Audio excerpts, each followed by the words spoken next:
The momentum from the Oslo Conference spurred significant advancements in the collaboration among evangelical student groups.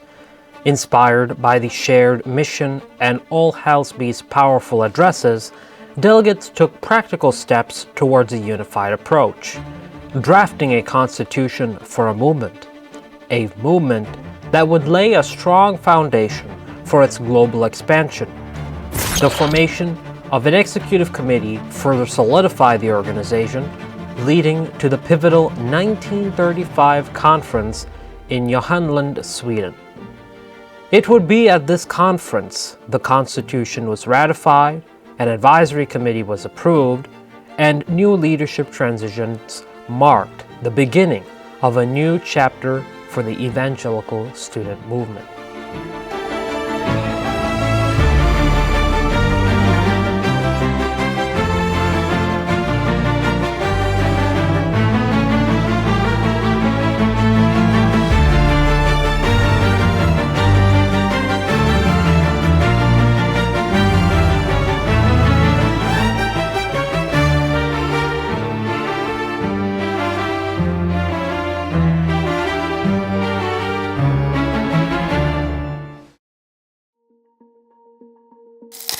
The formation of the International Conference of Evangelical Students was further solidified by the establishment of an executive committee, which included notable figures such as Robert Wilder as chairman, Carl Fredrik Wislöf as deputy, Rector Niels Roden from Sweden as secretary, and Douglas Johnson as prayer secretary.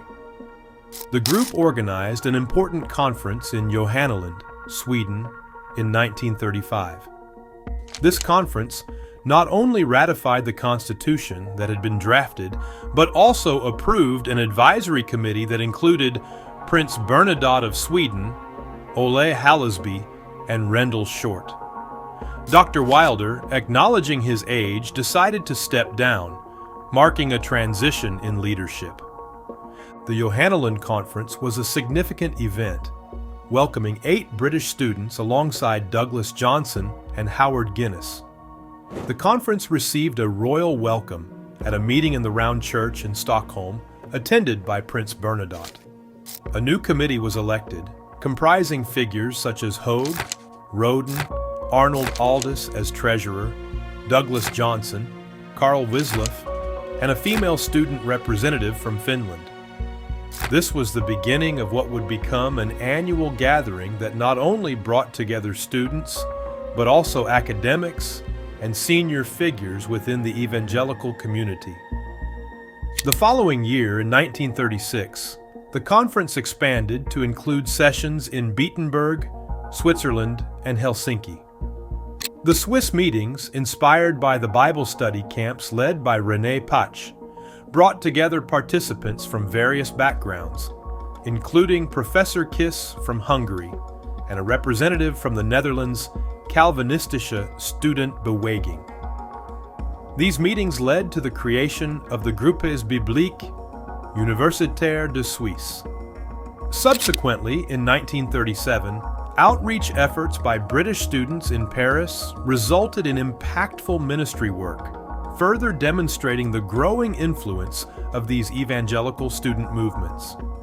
In September 1937, a conference in Hungary, prompted by Professor Kiss, saw the participation of Rector Hoeg, Alders, Wislöf, Dahlberg, Paquet, Halsby, Godfrey Buxton, and Rendell Short. This event also featured successful public outreach efforts in Budapest, indicating the expanding scope and effectiveness of these evangelical initiatives across Europe.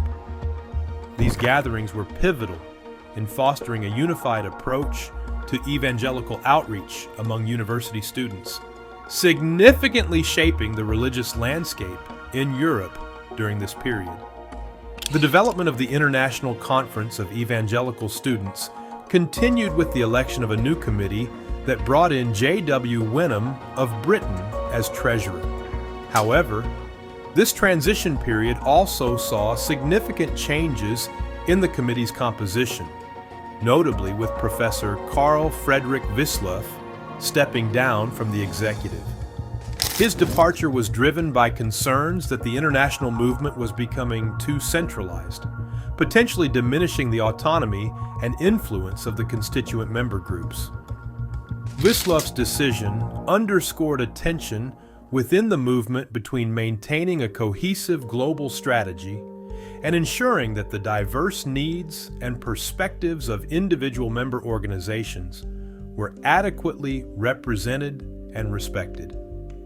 This shift highlighted the challenges of balancing global coordination with local autonomy within international movements. In September 1938, the focus shifted from a full conference to meetings of the General and Executive Committees in Copenhagen. This timing proved advantageous given the concurrent Munich crisis, which reached a peak during these discussions.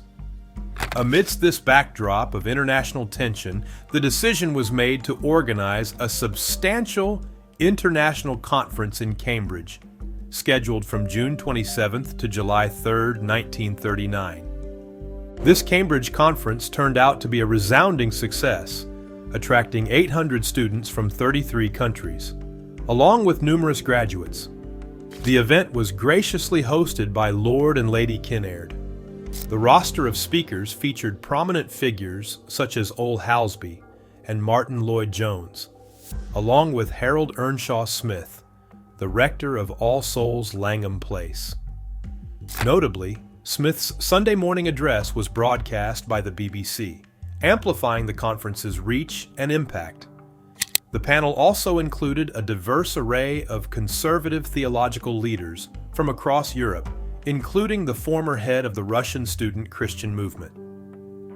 The conference theme, Christ Our Freedom, was explored in depth, with 3 separate evening meetings conducted in different languages to accommodate the international audience. The tone of the conference was markedly serious, reflecting the attendees' awareness of the looming threat of war. This sense of urgency underscored the discussions and presentations, infusing the event with a gravity appropriate to the times. The International Conference of Evangelical Students, primarily a European movement, expanded its scope in 1937 by admitting Canada, Australia, and New Zealand as voting members. This inclusion marked a significant step towards broadening the geographical reach and influence of the movement, reflecting its growing international significance. By integrating these countries, the movement not only extended its reach across different continents, but also enriched the diversity of perspectives and experiences within its membership, strengthening its global impact.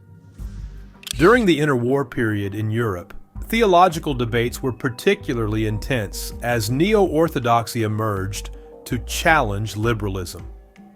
The International Fellowship of Evangelicals generally maintained a more conservative stance than neo-orthodoxy, aligning closely with the confessionalist movement within the churches. This alignment allowed the IVF to garner support from some theologians and leading clergy who were sympathetic to its conservative evangelical perspective. Prominent among the IVF's theological and clerical supporters were Vladimir Nartzinkovsky, former General Secretary of the Russian SCM, Karl Heim of Tübingen, Professors G. Ch. Alders, and F.W. Grossheide of the Free University of Amsterdam, Dr. E. Sebastian of the Free Reformed Faculty of Budapest, and Daniel Lamont at New College, Edinburgh, alongside Ole Halsby. Additionally, Bishop Taylor Smith, the retired chaplain general to the British Army, and Archbishop Howard W. K. Mole of the Sydney Diocese in Australia were the most prominent Anglican clergy backing the movement. In contrast, the student Christian movement could count on a broader and perhaps more illustrious range of theological supporters, many of whom critiqued the perceived naivety of conservative evangelicals. Nonconformist ministers in Britain, reflecting recent shifts away from traditional stances in their denominations, were generally unsupportive of the IVF. The key backers of the IVF included influential laypersons and business leaders whose faith had been shaped by their earlier involvement in the student movement, as well as supporters of major evangelical organizations. Among secular academics, particularly from the evangelical wings of larger denominations or smaller conservative groups, there was some sympathy. However, scholars in the humanities and sciences, domains that dominated universities at the time, tended to be less receptive to a movement that advocated biblical literalism. An exception among these was Sir William Ramsay, a noted classicist. Interestingly, among scientists, there was a notable contingent that supported the IVF, especially those skeptical of evolutionary theories concerning human development, such as Sir Ambrose Fleming, Professor J. Thompson of Cambridge, and several medical scholars, including Professor Kiss of Hungary, and to an extent, Rendell Short of Bristol. As for organizational plans, a conference was tentatively scheduled for Amsterdam or Rotterdam in 1941, contingent on the absence of war, but this did not materialize. An advisory committee was established to navigate the challenges posed by the war, including figures such as Professor G. H. Alders, Prince Bernadotte of Sweden, Professor Hallesby, and Professor Rendell Short of Bristol. The executive committee comprised Reverend Niels Dahlberg as chairman, Rector Hans Hogue as deputy, T.D. Switters of the Netherlands as treasurer, Douglas Johnson as secretary, Margareta Malmgren of Sweden representing women students, Revers John Wenham as prayer secretary, and Hans Høyvik of Norway as missionary secretary. The outbreak of World War II had a profound impact on the European-based evangelical student movement, as international conferences became impractical, and most higher education institutions were shuttered. Additionally, the immense pressure exerted by Nazi influence strained many churches across the continent. Despite these challenges, the foundational fellowship and bonds formed during the pre-war years remained strong and became a source of resilience. Douglas Johnson played a crucial role during this period, actively maintaining communication and extending hospitality to many individuals from allied nations who supported the ideals of IVF. Through these efforts, Johnson was instrumental in preserving the values of international cooperation and spiritual solidarity among the movement's members. In the aftermath of World War II, there was a renewed global interest in strengthening international connections across various organizations. This period saw the formation and growth of significant bodies like the United Nations and the World Council of Churches. Similarly, in the evangelical sphere, there was a push towards the internationalization of groups such as Scripture Union and the World Evangelical Fellowship, reflecting a broader trend towards global cooperation. Amidst these developments, the revival of the International Conference of Evangelical Students became a priority. The conference that had been scheduled for Rotterdam in 1941 was canceled due to the war, leaving the organization in a state of suspension. Recognizing the need to reestablish and rejuvenate these important connections, Douglas Johnson took the initiative to reassemble the movement. He diligently tracked down the members of the executive committee that had been elected at the last pre-war conference in Cambridge in 1939. Johnson's efforts culminated in the convening of a general committee meeting, strategically scheduled at the end of the British InterVarsity Fellowship Conference, held at Regent's Park College in Oxford on March 28, 1946. This meeting not only marked the formal resurgence of the International Conference of Evangelical Students, but also rekindled the collaborative spirit essential for its future activities and growth in the post-war world. The post-war revival meeting of the International Conference of Evangelical Students in Oxford on March 28, 1946, was a distinctly British initiative, but received robust support from American counterparts, reflecting a shift in their post-war stance towards international cooperation. The American InterVarsity Christian Fellowship, IVCF, although the last member admitted to IFES, played a pivotal role in advocating for changes to adapt to the new global context. The meeting, chaired by Niels Dahlberg of Sweden and featuring Martin Lloyd-Jones as his deputy, with Douglas Johnson serving as secretary, was a significant gathering of international delegates and observers.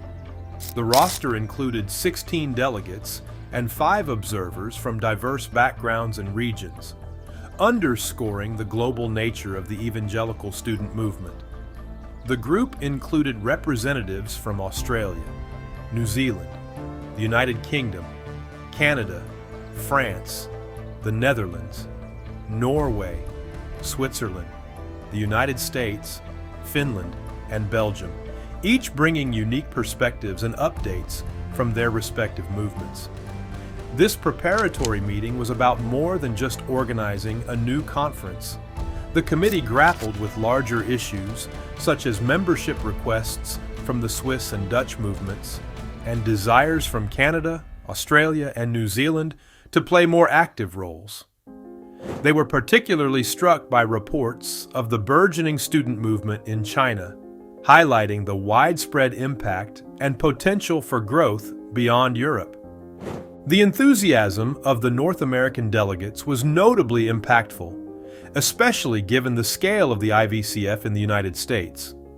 The organizational model, originally intended primarily for European conferences, seemed inadequate for the diverse and extensive range of participating nations.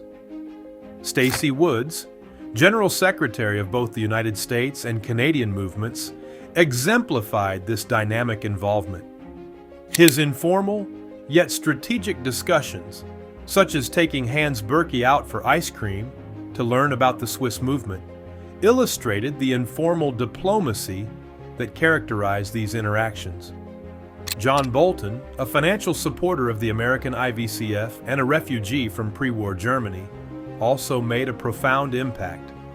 His passionate engagement at the meeting and his upcoming mission to aid Protestant churches in Germany demonstrated the deeply personal stakes involved. His advocacy not only bridged post-war divides, but also addressed the poignant question of reconciliation with Germany, capturing the overarching theme of friendship and collaboration that the meeting sought to foster.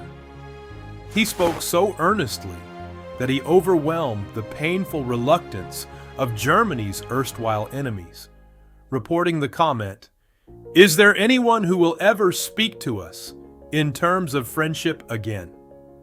Hans Berkey, reflecting many years later on his experiences as a Swiss student delegate, vividly remembered a special afternoon dedicated to prayer for Germany during the IVF conference. This session stood out not just for its focus, but also for the participants involved, many of whom were ex-servicemen. The prayer meeting served as a poignant moment of solidarity and spiritual support for Germany, a nation grappling with the aftermath of conflict and the challenge of rebuilding. It exemplified the transformative power of forgiveness and the potential for reconciliation through shared faith and communal prayer. I did not understand much of the discussions and deliberations. They were too quick for my poor grasp of English. But I could follow the prayers, which were slower. I especially remember the prayers for students in Germany. They touched my heart. This Oxford conference opened my eyes and my heart for the peoples of the world. At the pivotal meeting where the future of the International Conference of Evangelical Students was discussed, there was a consensus among the delegates that, while few initially desired to establish a new international body, evolving circumstances necessitated significant changes. The British, recognizing the need for this transition, had proactively prepared for the meeting by drafting a new constitution for the proposed body. This draft was circulated among all former member groups well in advance, allowing ample time for feedback and amendments. Contributions and suggested amendments came from several countries, including the USA, Canada, New Zealand, and Holland, indicating a broad-based engagement with the restructuring process. During the crucial Thursday session, these amendments and the British responses to them were meticulously reviewed. The adoption of the new constitution was facilitated by Dr. Martyn Lloyd-Jones, whose presentation of the amendments was noted for its clarity, patience, and effectiveness.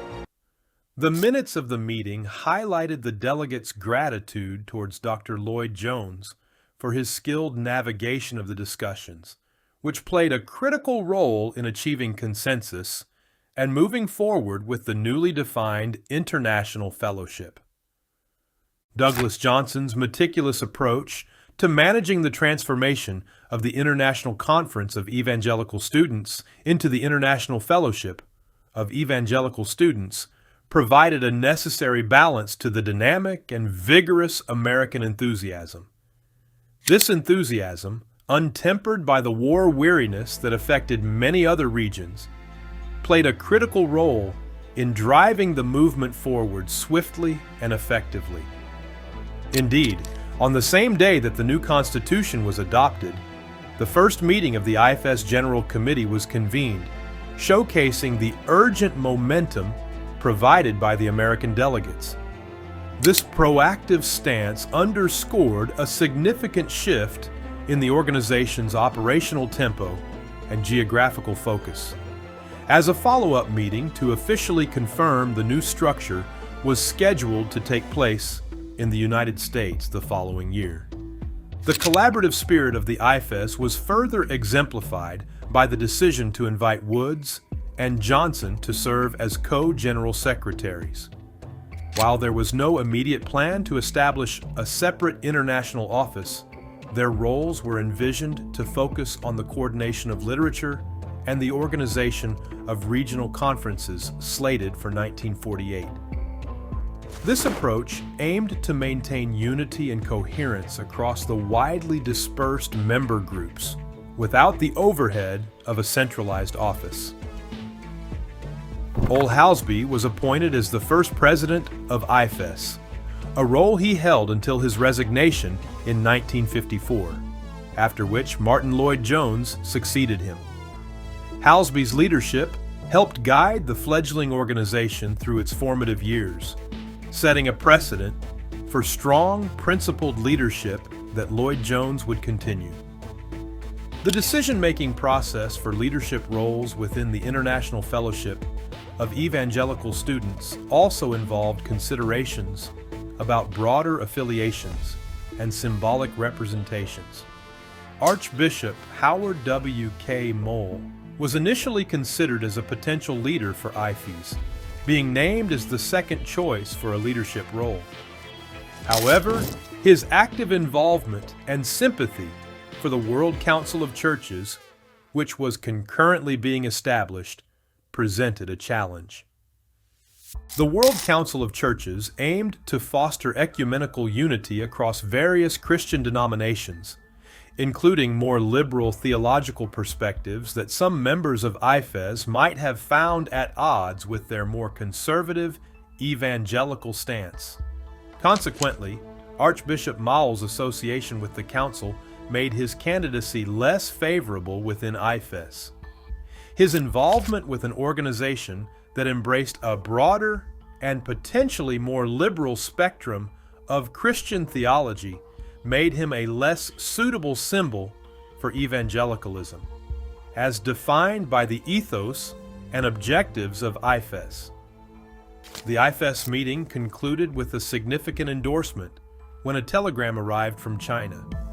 This message called for the establishment of a worldwide movement, reinforcing the global scope and importance of the initiative being undertaken by the IFES.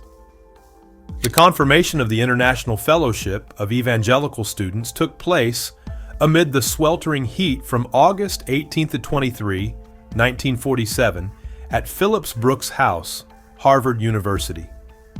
The gathering was notable for its diverse and influential assembly of delegates from around the world. John Bolton was appointed as treasurer. The United States was also represented by Joe Bailey, an insightful IVCF staff member, Herbert J. Taylor, and Dr. Edson Peck. From Norway, the Reverend Ivar Aas attended, and the UK sent delegates including Dr. J.T. Aitken, David Bentley Taylor, and the future Old Testament scholar Donald Wiseman. Australia was represented by the Reverend H.M. Arrowsmith from the Bible Society, Archbishop Mull, and the student who would become Archbishop, Donald Robinson. France sent Raymond Brunel, while China was represented by Calvin Chow, Paul Contento, and Hong Si-sit, Daniel de Benoit from Switzerland, the Reverend Andre Troost from Holland, and Norwegians Margaretha Hansen and Bjarne Hareide also joined. The Canadian delegation was led by Judge John Reed of the International Court of Justice, alongside Stacey Woods, the Reverend Thomas Maxwell, and John R. Howitt. Noticeably, there was no representative from New Zealand. Douglas Johnson, known for his meticulous nature and devotion to evangelical truth, served as the secretary of the meeting. Dr. Martin Lloyd-Jones, recognized for his stern yet kind demeanor and his evangelical influence in Scandinavia, was appointed chairman, taking over after Dahlberg declined to continue. The core of the Constitution, its doctrinal basis, was unanimously agreed upon. However, practical aspects proved more contentious, especially in the heated debates over organizational practices. Tensions emerged, notably with Australian delegates showing reluctance to listen to others, and concerns from Johnson that the American movement was not sufficiently student-led. Johnson pushed for the IFES to emulate the British IVF model, advocating for a student-led fellowship. This position sparked passionate debates, with the Americans gaining considerable support. A significant moment of the conference involved a disagreement over whether at least one member of any IFES delegation of 3 from movements with over 100 members should be a student, a proposal put forward by Johnson. Martin Lloyd-Jones attempted to dismiss the amendment, leading to a poignant exchange where Johnson referenced the historical Boston slogan, "No taxation without representation," to emphasize the need for democratic representation within IFES. Judge Reed intervened to defend Johnson's right to have his amendment considered, which was ultimately passed. The initial phase of the International Fellowship of Evangelical Students was heavily reliant on the support and vision of the American and Canadian movements. Stacey Woods, serving as the first General Secretary, was instrumental in shaping the organization. His responsibilities were expanded to include IFES, a role he managed alongside his duties for the North American movements. Financially, the burden was largely shouldered by these two movements, with John Bolton overseeing the finances as treasurer. IFES was officially incorporated in Massachusetts, and the division of global responsibilities among different national movements was clear from the outset. The American teams focused on expanding efforts in Latin America and the Pacific Basin, while the Canadians took charge of the Caribbean. The Norwegians directed their efforts towards Ethiopia, and the British concentrated on Africa. This distribution of responsibilities meant that, initially, the ownership and operational leadership of IFES were predominantly held by the American, Canadian, and British groups. It wasn't until the IFES office moved to Lausanne that other nations began to take a more active role and fully embraced ownership of the organization. This shift facilitated a more balanced and globally representative management of IFES's operations and strategic direction. Stacey Woods was known for his intuitive leadership style, adept at leveraging the strengths of those around him and persuading them to contribute to the movement's goals. He possessed a strategic mindset essential for addressing the contemporary challenges facing the organization. However, Woods was not without his shortcomings. His leadership occasionally displayed signs of tunnel vision, a fighter who was not always aware of his own weaknesses, particularly evident in his dual role as General Secretary for both the Canadian and U.S. movements, and later within IFES itself. Despite these limitations, Woods's cheerful demeanor and optimistic outlook on the divine purpose greatly enriched the movement, driving it forward with a clear sense of mission.